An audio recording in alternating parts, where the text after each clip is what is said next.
Hello, everyone, and welcome once again to the Heir's Lair. I'm your host, Jonathan Taylor, and with me in my lair, or in the Heir's Lair, is an esteemed guest. Esteemed guest, please introduce yourself. Hi, I'm Hayley Reese Chow. I'm the author of Odril's Heirs, and mostly I write young adult fantasy and other adventures. I'm happy to be here. Thanks so much, Jonathan, for having me. You're welcome. It's a pleasure having you. Now, uh, given this interview might touch upon some I don't know what your book is about, but so this interview might touch upon some topics that could be considered uh, troubling, controversial, problematic, pick your word. So, therefore, before I proceed any further, is there anything you don't want to talk about during this interview? Pretty open. We can talk about anything. I'm here for it. Okay. Now, I'm gonna need you to I need you to repeat the title of your novel. Okay, so that's my first book. It's called Odril's Heirs. Okay. We both have. Is it heirs as in Heir or yeah? It's each Heir. Yeah, like an heir to the throne kind of thing. Okay. Funny that we both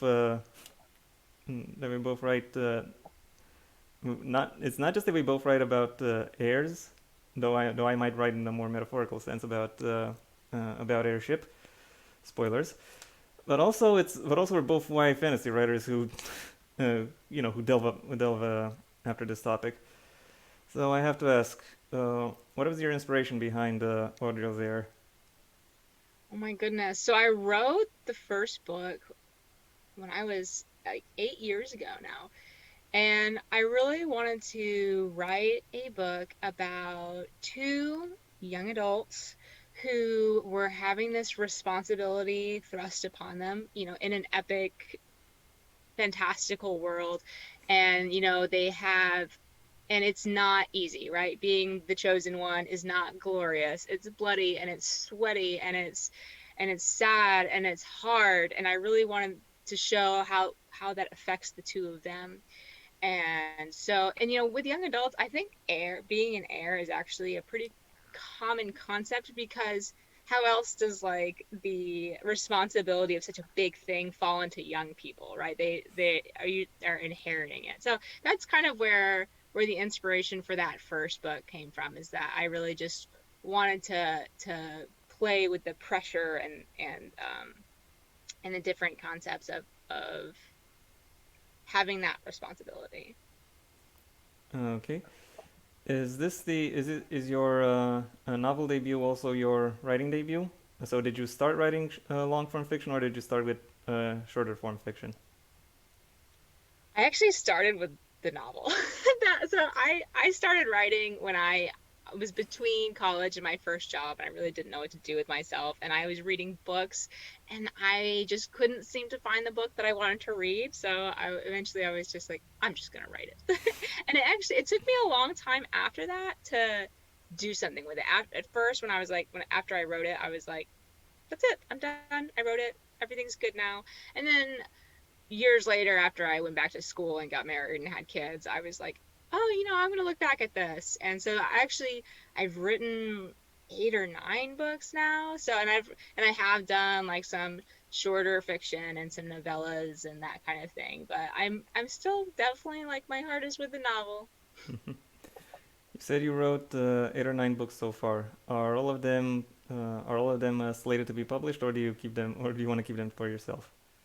No, I'm gonna eventually publish them some way somehow. I have 3 full-length novels published now and a novella published, and then in the next year I'm gonna publish another three because I got a novella coming in September.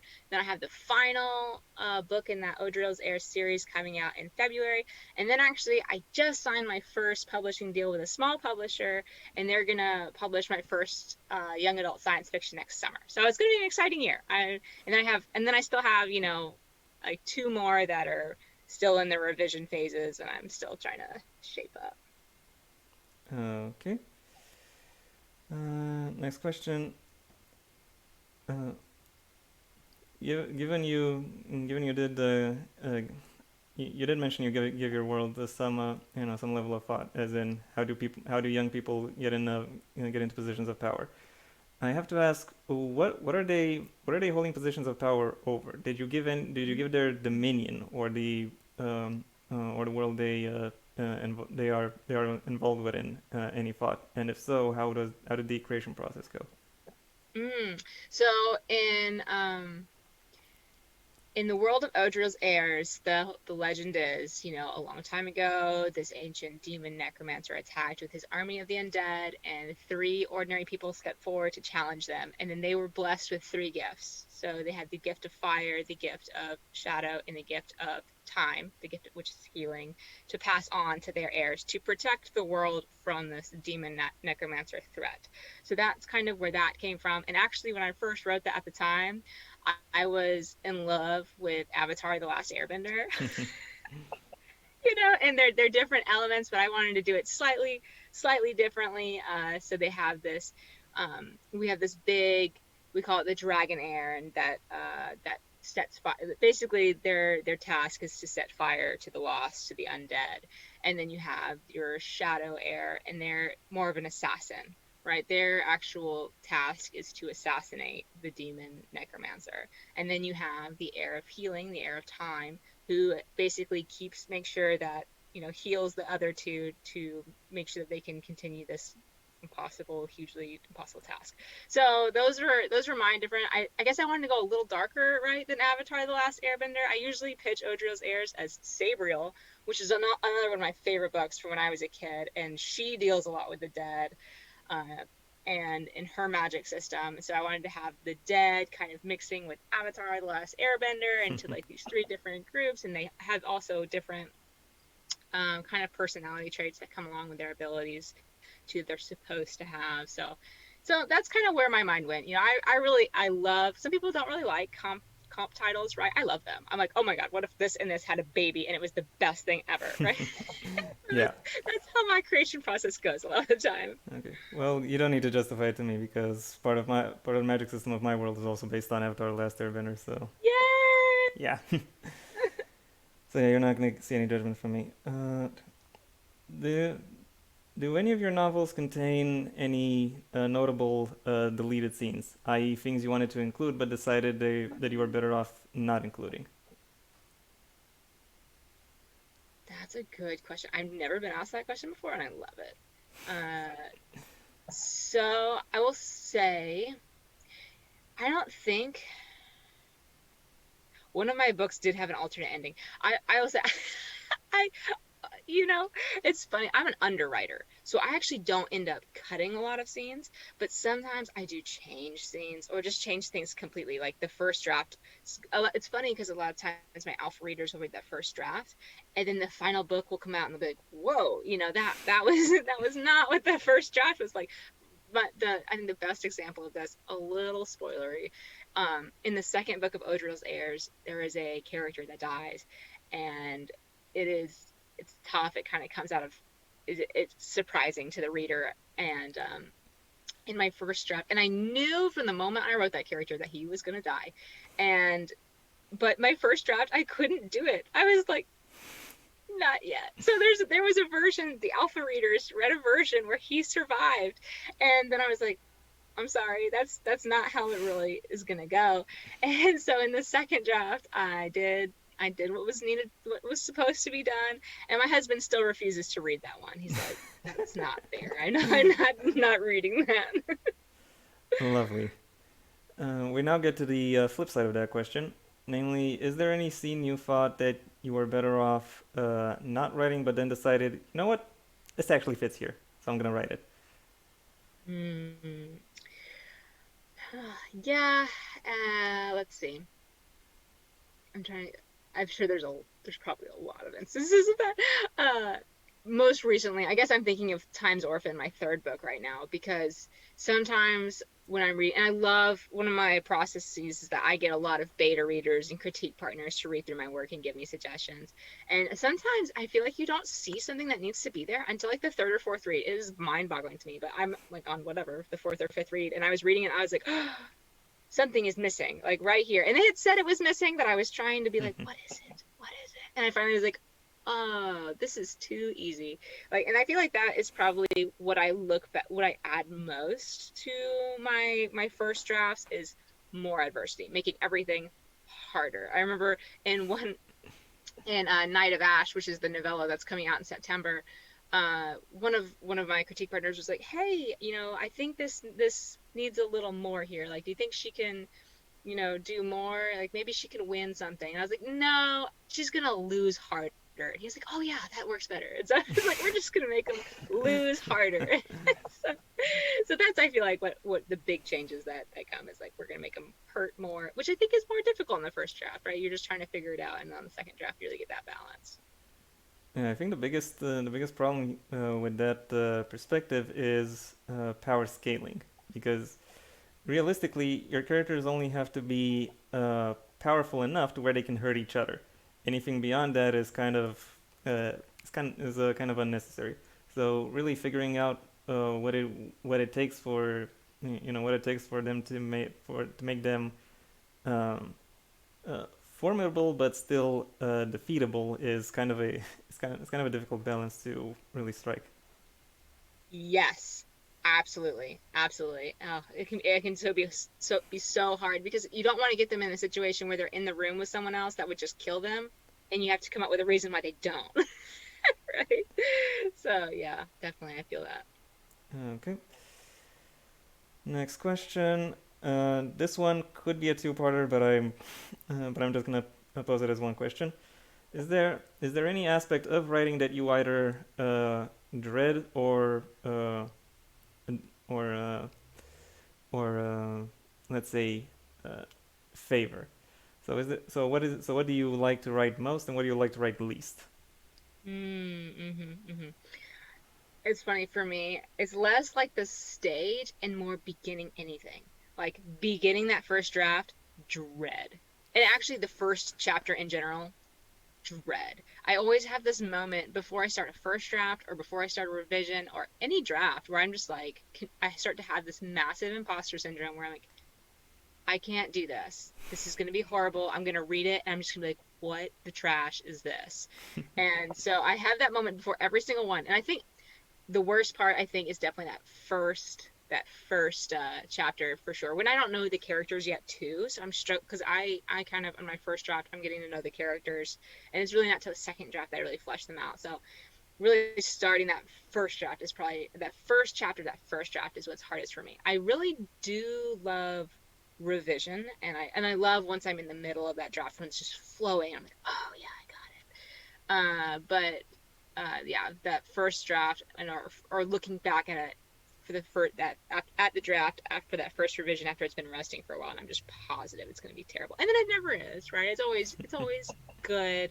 But I think probably my favorite part is is proofing, right? Because then it's like done, and you're like, oh, I really do like this, and you feel so close to that end and that sense of accomplishment. So I think even though I doubt anyone really says this, but proofing for me is that best part when I can really see that final product, and the hardest part is beginning anything. Yeah, I can imagine drafters find it a little bit easier to maybe not drafters, but plotters find it a bit easier to get through that, for that earliest stage. And then once they reach the proofing section, they read back through their stuff and we're like, oh, why were you such an idiot? Ugh. Yeah. Anyway, moving ahead. Uh, I couldn't help but notice you said that the third book of Delia's Heirs, if I remember the title correctly, uh, has a title themed around time. Do the other books are the other books also themed around one of these elements? Exactly. So each book is actually standalone and they follow a different heir. So the first book is about the dragon heir, and then there's a time gap. The second book is about the shadow heir. Time gap, last book is about the time heir. So that's kind of how that flows. Okay. I assume they are. I assume they reference each other in some way. They do. It is. It is. It. it flows as one story. If that's why I have like the novellas, because each of the main components is standalone. So I have the novellas that kind of bridge one from the other, and the characters from the first book show up in the second book. The characters from the first two books show up in the third book. They just don't play as large of a part since it is a new main character, but they are kind of there is one, there are connections between all three. They're kind of it's kind of one continuous story, even though it happens over so much time with different characters. Okay. Now we're moving on to the publishing questions. Are you, yeah, are you traditionally published or independently published or self-published? So I'm mostly self-published, and by mostly I mean right now I'm all self-published. But so like I just said, I just signed my that first book contract with the small indie publisher that's coming out next summer. So that's really exciting. But yes, up to this point, all of my Odril's Heirs books, and I have one other middle grade, have all been self-published. Okay. Uh, was that always the intention, or? Oh no, definitely not. I queried the crap out of those books. It was so I started, well, my first book. I had no idea. I just had knew so nothing about anything when I first started this. And I started querying and for Odril's Heirs, and I got several full requests, and I got some really positive feedback, but I didn't get an agent, and then I didn't know as much about indie publishers, and so I kind of wasn't sure about that. I think I queried one or two, and I didn't hear back. And I don't think I knew how long things take. So I ended up was like, we're just doing it. Like I just want to. And once again, at that time, I wasn't sure. I thought Odril's Heirs would kind of be my only book. I thought I can publish this, I can check that off my list, and we're just going to move on. And I told my husband, I was like, you know what? If one person likes this, I'll write the sequel. My bar was so low. My bar was very low. And so that's how I started self-publishing. And then, but with each different, I haven't self-published. I haven't queried any of the sequels, of course, because can't. That's difficult. But I have each book that I come out with. I do query agents and then publishers. But I do have a timeline in my head for how long I'm willing to take for that, right? Like, so the one that I just signed with the indie publisher, I think I've been querying for like 3 or 4 months, which was like not bad at all, right? And then I have another one that I'm still querying that has been in the query trenches for over a year now. And I just keep getting requests, right? But the requests take so long. So it's been fun. But it's nice working on different things, so I can explore those different options. I would love to be, to have an agent one day and explore more of what that kind of publishing would look like. But I have also loved so far working with this indie publisher. Like a few people tried to warn me away from indie publishers when I was doing Odril's Heirs, but I love them. I love when whimsical publishing, and their guidance has been so amazing. And just I love the way that they market and present their books. So I'm super excited to be working with them. Okay.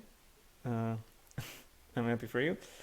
Next question. I think you've by now been able to explore both the traditional publishing world and the self-publishing world pretty well, and even the independent publishing one.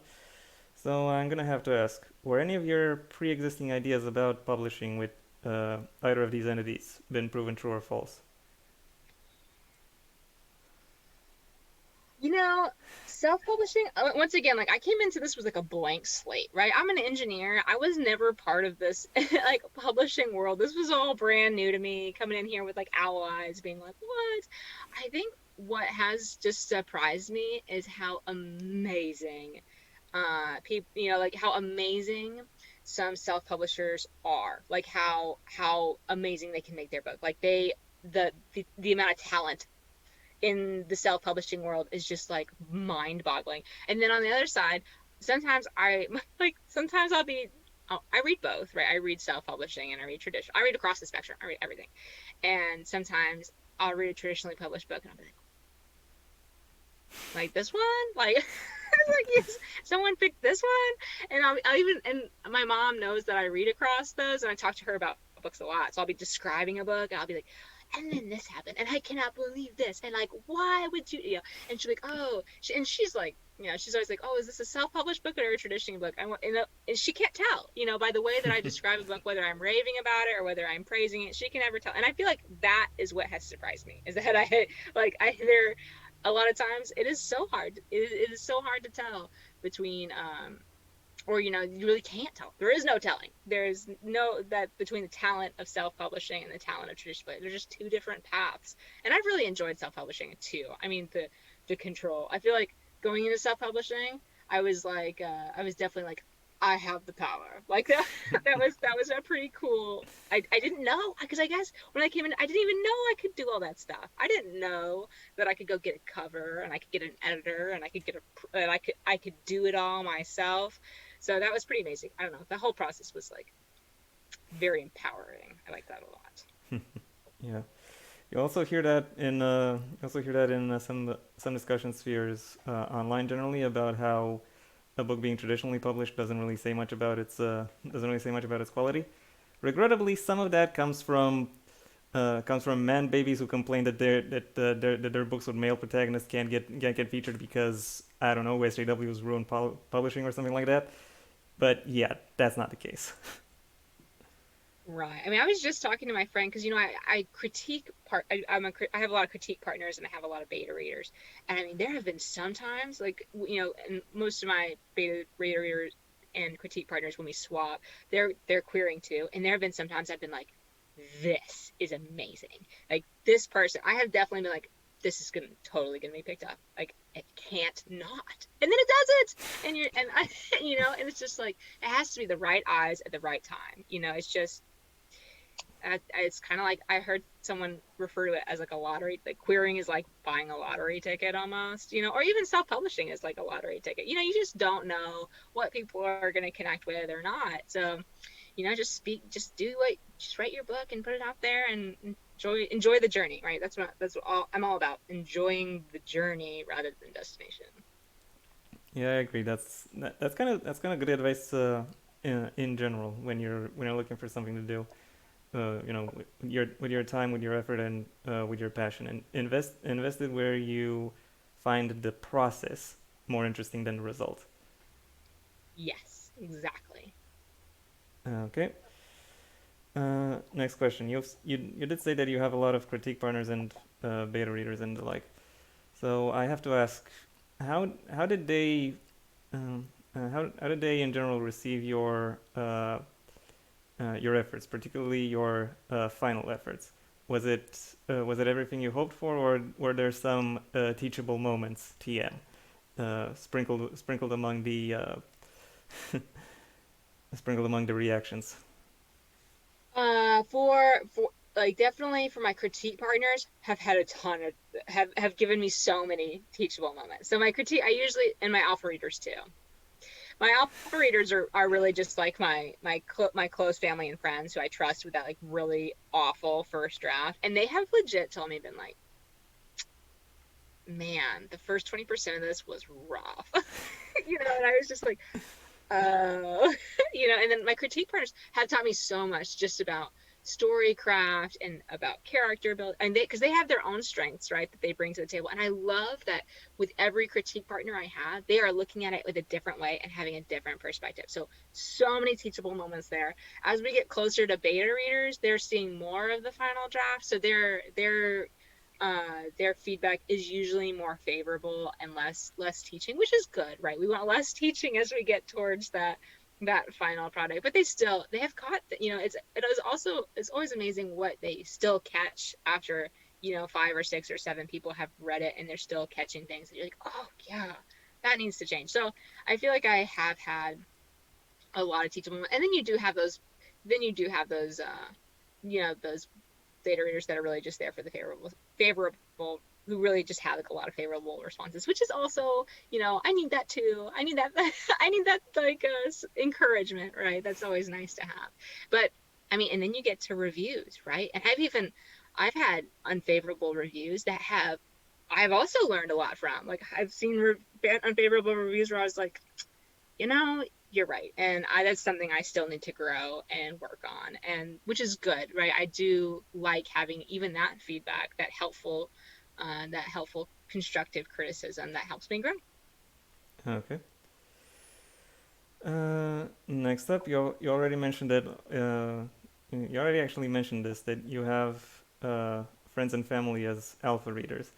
So I assume the people closest to you already know you're a writer, unless you have a separate uh, family and friend set that that that doesn't know about your writing efforts. Yes, yes. My family definitely knows. My parents are super supportive, and my husband. So they usually read all my first stuff that comes out. But it was not always that way. After I first wrote Odril's Heirs when a long time ago, I don't think anyone knew. I, when I kept that, I was writing in the closet. I mean, I'm literally in the closet right now, but I was totally a closeted writer for a long time. And I think my in-laws especially were shocked because they didn't know I was a writer until I was like, yeah, I'm gonna publish this book in February. In like 2 months. And they're like, what? So there was a moment that I had to like come out to everybody that I was a writer, and it was kind of nerve-wracking, because it is like an important part of myself that I was sharing to people, and that I felt was open to judgment. And my family and friends, very supportive. It has been really weird which friends have been really into it and which friends have been like, oh, okay, that's nice, like I don't, no big deal. What else are you doing? So I have not been able to guess which of my friends have been really supportive and interested, and which of them have been really kind of not interested. And so that has been interesting. And then of course, like my coworkers kind of know too. It just kind of, just got out. After you start publishing stuff, it just kind of has. I don't use a pen name, right? So it kind of gets out. And there are some people who will go out of their way to like try to put you down for no reason at all, which like and give you a hard time, which has surprised me as well. It's like, dude, what did someone do to you, man? So it's been interesting seeing the different reactions. Yeah, haters happens. Uh, yeah, I was kind of surprised when you said that if you only have one fan, you would continue because I'm not gonna say that's a low bar, but I'm saying that if you have if you have friends and family who support you, like you've already cleared that bar.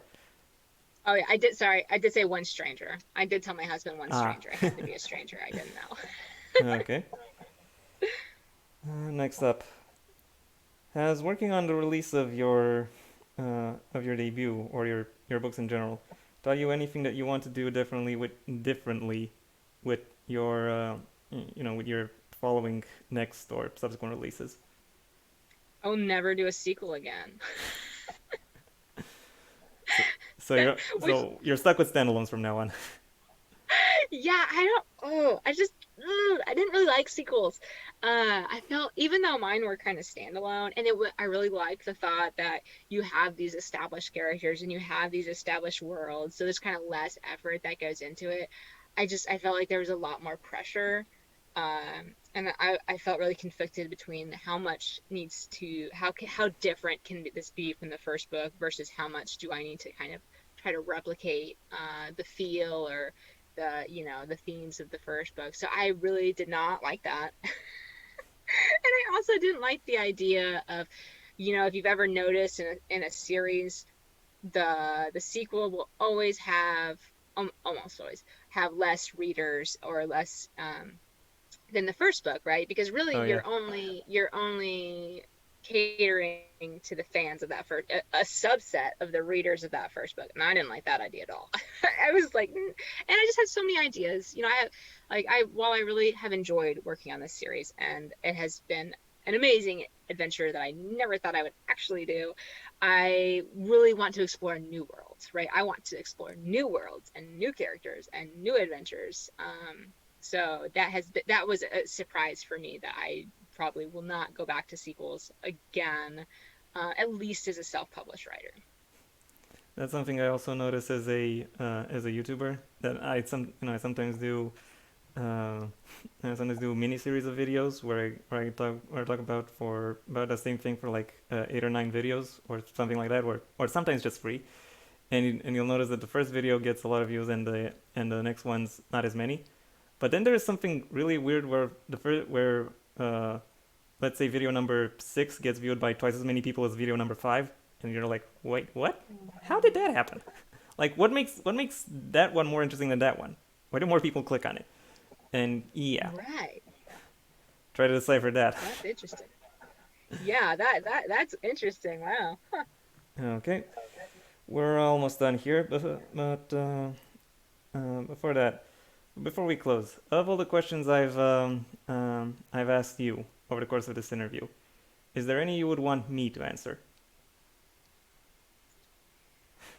I am always curious to see what people have learned from their writing and publishing journey. So that is what I would want to ask you. Like, what have you learned from your writing and publishing journey? What advice are you taking forward?